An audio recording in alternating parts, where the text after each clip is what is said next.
ఒక అడవిలో ఒక ఏనుగు స్నేహితుల కోసం వెతుకుతోంది. చెట్టు మీద కోతిని అడిగింది. కోతి కోతి నాతో స్నేహం చేయవా అని అడుగుతుంది. నువ్వు నాలాగా చెట్టు కొమ్మల మీద వేలాడలేవు కదా, నీతో ఎలా స్నేహం చేస్తాను అంటూ కోతి వెళ్ళిపోయింది.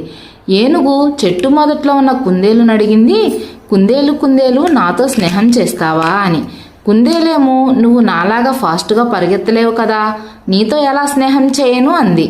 ఏనుగు కొంత దూరం వెళ్ళాక ఒక కప్పను చూసింది. కప్ప కప్ప నాతో స్నేహం చేయవా అని అడిగింది. నువ్వు నాలాగా గెంతలేవు కదా, నేను నీతో ఎలా స్నేహం చేయను అని కప్ప కూడా స్నేహం చేయలేదు.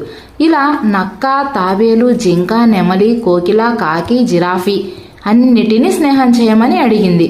కానీ అన్నీ ఏనుగుని కాదని వెళ్ళిపోయాయి.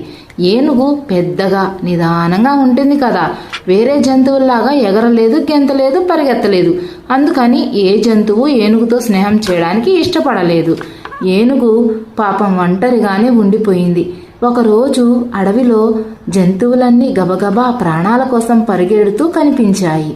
ఏనుగుకు ఆశ్చర్యం అనిపించింది. ఒక జంతువును ఆపి విషయం కనుక్కుంది. అడవిలోకి ఒక పులి వచ్చింది. ఆ పులి అన్ని జంతువులను తినేస్తుంది. అందుకనే పారిపోతున్నామని హడావుడిగా జవాబు చెప్పి ఆ జంతువు పారిపోయింది. ఏనుగు ఆ పులిని వెతుక్కుంటూ వెళ్ళింది. పులి కనిపించగానే, పులిగారు ఈ జంతువులను తినకండి ప్లీజ్ అని అడిగింది.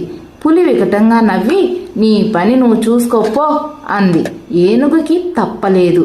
పులిని గట్టిగా తన్నింది. పులి ఏనుగుపై ఎగబడింది. ఏనుగు ఊరుకుంటుందా? తొండంతో పులిని చుట్టి దూరంగా విసిరేసింది. ఇది కుదిరే పని కాదని భయంతో పులి పారిపోయింది. ఇది చూసిన జంతువులన్నీ ఏనుగుకు థ్యాంక్స్ చెప్పాయి. ఆ రోజు నుంచి అన్ని జంతువులు ఏనుగు మిత్రులైపోయాయి. అందరూ కలిసి ఆడుకున్నారు. మనలా లేని వాళ్లను మనం ఎప్పుడు చిన్నచూపు చూడకూడదు, ఎవరిని తక్కువ అంచనా వేయకూడదు. అందరిలో ఏదో ఒక ప్రతిభ ఖచ్చితంగా ఉంటుంది అని ఈ కథ యొక్క సారాంశం. మరి మీరేమంటారు?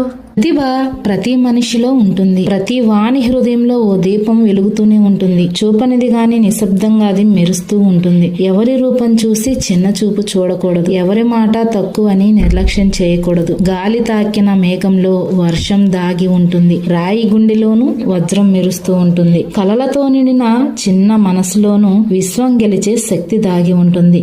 ఒకరి గానం హృదయాలను మాయ చేస్తుంది. మరొకరి జ్ఞానం సమాజాన్ని వెలిగిస్తుంది. మనిషిని తక్కువ అంచనా వేయకు సఖీ. ప్రతిభ ఏ రూపంలోనైనా పొంగి పొరలగలదు.